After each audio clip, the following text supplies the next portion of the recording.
1212 at WTOP. If you're in the market for a new home, expect a lot of competition out there. Usually spring is the most active time for buying and selling homes, but this year has been the exception, with activity really kicking up in early January. Let's go deeper on this with Corey Burr with TTR Sotheby's International Realty. The December existing home sales report for the country just came out last week, and sales were up 10.8% nationally year over year.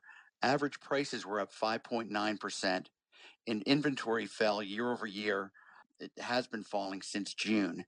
Now, inventory is the biggest deal that we're up against right now. And so we're hoping that the more transactions that we're seeing will result in more inventory in the weeks ahead.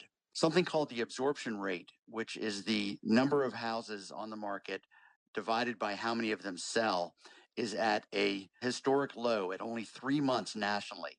Anything under 5 months is considered tight by the National Association of Realtors. And 43% of the homes nationally sold in 1 month.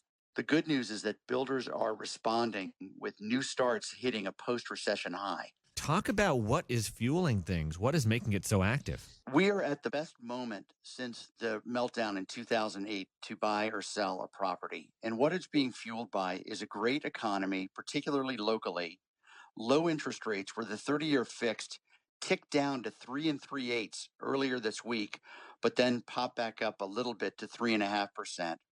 There's great confidence in the economy, and people feel strong about their job options in the future. Is DC really a trend leader here when it comes to how the market's doing? DC's typically always been a trend leader because we've got a lot of disposable income and we have great earning potential in the region. So cities like Los Angeles, San Francisco, Chicago, New York, Boston, and Washington are typically always the leaders. But what we're seeing right now is the spring market usually begins the weekend after the Super Bowl. And what we saw is that it started right out of the gates after the first of the year with many listings, many multiple offers, and a lot of houses selling above asking price. That's Corey Burr with TTR Sotheby's International Realty.